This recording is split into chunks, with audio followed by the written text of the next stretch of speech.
Hey Wastelanders, welcome back to The Last Ranger. And I got for you today the Ignio, made by designed by TNT Knives.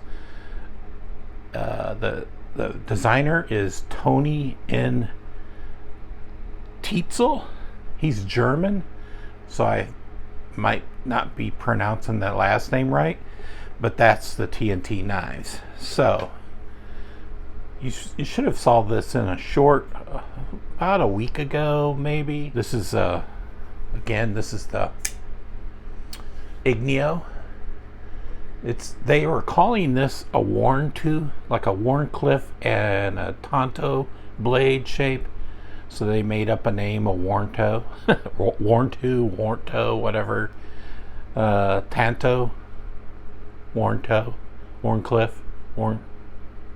anyway. But I really dig this blade shape. I've never heard of Tony Tietzel. I always have a problem with names. But anyway, I don't know if many of you like Chinese knives, but normally I don't like Chinese knives. But sometimes I do, sometimes I don't. I don't buy like many budget Chinese knives anymore. But occasionally I go for like a high-end knife. I don't remember how much I paid for it, but I bought it at White Mountain Knives. So it was a good price. I got 10% off. I didn't pay shipping, and I didn't pay taxes. So anyway, again, this is a really nice knife made by designed by TNT Knives. My taste have changed. I've been going for like less budget knives and more, again, high-end knives, because I just don't like budget knives anymore. Sometimes I do. You'll see me occasionally buy a budget knife, but because of the design. But mostly, my tastes have changed, and if I can save up money and afford it, I'll buy a really one good knife over like 10 budget knives at the same price as a high-end knife. I like this knife designer because I like he's a maker too.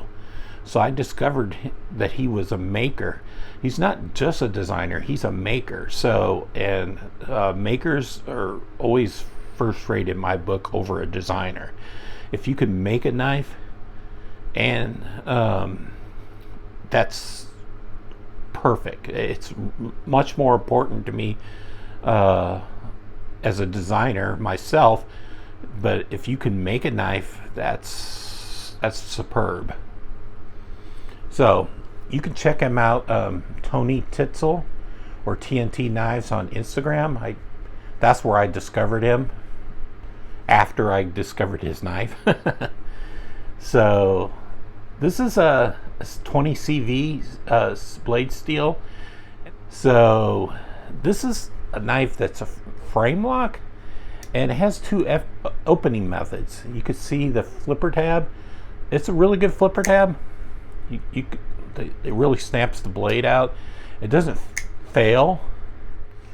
You can't fail it. It's just really good. Also, the second method, I usually open this the second method all the time. This is you can use a finger flick it out. I don't slow roll it out. Yeah, you can certainly do the slow rolling out, but I just usually finger flick it out, and it's just a perfect knife for finger flicking. You could just barely get my fingers barely fit in there, but it still flips out very easily. It's not too hard and it's not too soft. It's just perfect. So let me get you some sizes, well, visually, using knives. So this is another knife I'm going to do a review on. This is the Microtech MSI. This is called I think it's called a special edition Apocalypse camo, if I remember right. Ooh, now don't blame the knife on this. This is my finger. So you can see this is not a big knife. This is a huge knife. Let me see. Let me show you in my hand. So this is a huge knife. This still is not a bad knife. I have large size hands and I still fit it in my hand. But let me pull out another large size knife. This is the Voodoo. Oh. And you can see the Voodoo, why the Voodoo's a little bit larger in the handle and the blade, but it's comparable to the Ignio.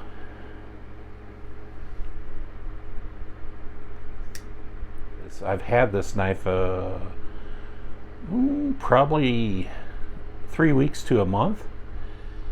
Besides the blade shape, I forgot to mention this is a flat grind and this is a hollow grind. So this is a multi-grind blade. It just works perfectly as a combo grind knife. I like this upsweep. So it's just a really unique blade, really unique knife. And this is a bronze. I always call it apocalyptic finish because it's really been tumbled like crazy. So you can see a really good finish. I like how it only shows like one screw besides the steel insert and one screw on this side on the end. So I haven't taken it apart, but I thought about when I got high-end knives, I usually do a bearing swap with some skiff bearings, but I don't think I need some skiff bearings because this bearings are perfect. That you could flip it out easily, and it's kind of a drop shutty, slow. So yeah, one last thing, I'm going to show you how it sits in the pocket.